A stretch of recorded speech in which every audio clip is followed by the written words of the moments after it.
في أي مجال من مجالات العلوم سواء شرعي أو غير شرعي غلب خطأه صواب على أي علم في العموم. هو بيديك خبرة أعمار خبرة سنين. السلام عليكم ورحمة الله وبركاته. ازيكم يا شباب؟ يا رب تكونوا بخير. إن شاء الله دي الحلقة الأولى من حلقات البودكاست، ودي الحلقة اللي كلمت عنها شباب الأزهر. قلت لكم هجيب حد من الشخصيات المتألقة في الأزهر.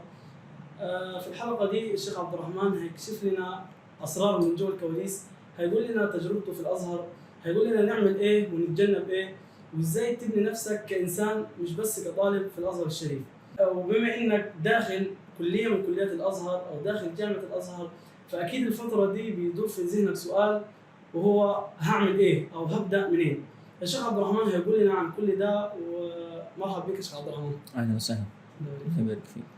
عرفنا عن نفسك. طبعا ناس كثير يعني او كل اللي عندي ان شاء الله عارفينك، ولكن حابين نسمع منك يعني. والله العبد الفقير عبد الرحمن شعبان، خريج كلية أصول الدين والدعوة جامعة الأزهر قسم الحديث الشريف.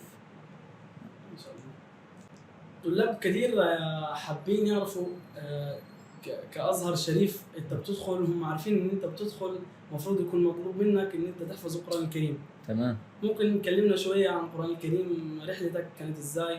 شوية نصائح للطلاب اللي حابين يبدأوا جديد. والله هو رحلة القرآن، كل الناس اللي حفظت القرآن يعني هتجد إن لازم في صعوبة في الطريق يعني، لأن ربنا سبحانه وتعالى لا يعطي القرآن إلا للشخص اللي جاهد وتحدى الصعوبات في الطريق، لأن القرآن رحلته في ناس بتختلف يعني معاها الرحلة، إن هو بيكون في اللي حفظه في سنة مثلا، في اللي حفظه في سنتين، في اللي حفظه في 3، لكن مع اختلاف المدة باختلاف الأشخاص بيكون الإنسان واجه صعوبات، يعني سواء حفظه في سنة بيبقى واجه صعوبات، حفظه في 2 أو 3 بيبقى واجه صعوبات. لازم بيكون في حد داعم للشخص ده سواء من أهله أو من أصدقائه، دي بتفرق وبتأثر مع حافظ القرآن جدا. والصلاة على النبي صلى الله عليه وسلم هي يعني زي ما نقول إيه الحافز أو الدافع اللي بيخلي الإنسان يصبر في الطريق في رحلة القرآن، إنه يكون برضه مع النبي صلى الله عليه وسلم. هذا القرآن نزل على مين؟ نزل على النبي صلى الله عليه وسلم. فالصلاة على النبي لازم تجعل ليك ورد، وحنتكلم في الموضوع ده كثير إن شاء الله. لازم يكون ليك ورد مع القرآن مع النبي صلى الله عليه وسلم. الحاجة المهمة في موضوع حفظ القرآن لازم يكون لك شيخ تقرأ عليه. ما ينفعش تقرأ القرآن وتحفظ مع نفسك، أولا حتمل ومش هتستمر، وغالبا هتكون قريتك غلط، يعني القراءة بتاعتك غالبا هتكون غلط. فلازم شيخ يعلمك ازاي تقرأ الآيات، ازاي تقرأ بالأحكام، ازاي بيرسم لك. الشيخ هو أضرب تلميذه، بيبقى فاهم ان تلميذه ده ايه اللي ينفع معاه، فبيرسم له خطة يمشي عليه. لكن انا لو مشيت مع نفسي في حفظ القرآن حمشي يعني بطريقة ايه عشوائية، وبالتالي مش هستمر فيه. فما فيش حد حفظ القرآن لوحده، دي من سبع المستحيلات. مهما تدور تسأل اي حد يقول لك حفظت على الشيخ الفلاني، اتعلمت الاحكام فين او على مين، هيقول لك الشيخ الفلاني. فمستحيل تلاقي حد حفظ القرآن لوحده، فلازم يكون لك شيخ يحفظك القرآن وتمشي على الخطة اللي هو قايل لك عليه. هو بيبقى محدد لك ورد للمراجعة والمراجعة القريبة والبعيدة وإلى آخره.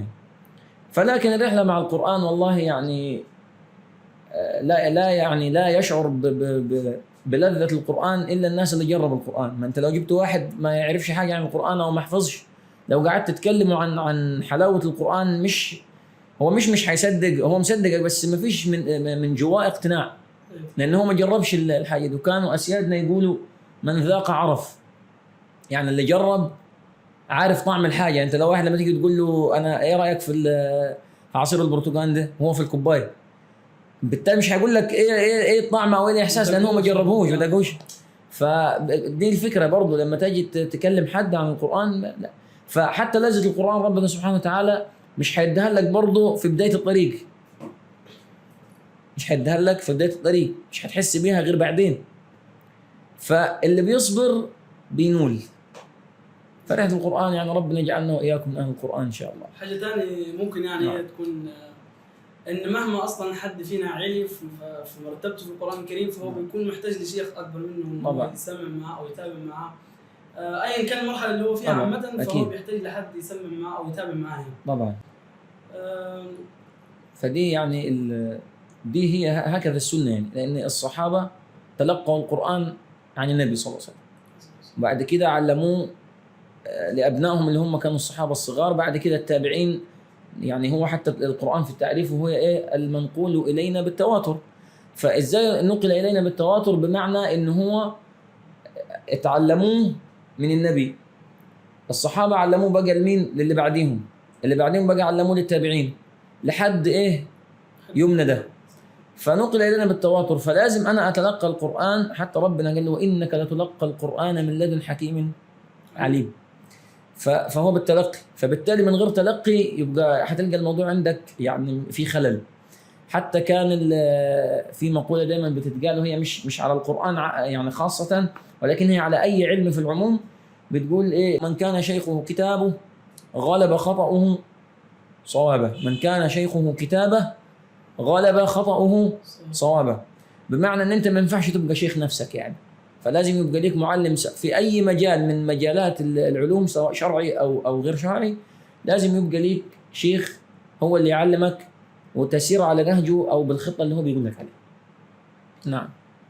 ووجودك مع شيخ بيوفر عليك، هو بيديك، طبعا. ما فيش شيخ بيبخل على طبعاً. تلميذه يعني، فهو طبعاً. بيديك خبرة أعوام خبرة سنين. كثيرة، خبرة سنين، فبتوفر عليك المسافه صح. يعني. نعم. بيديك خبرة مكثفة كده يعني. نعم.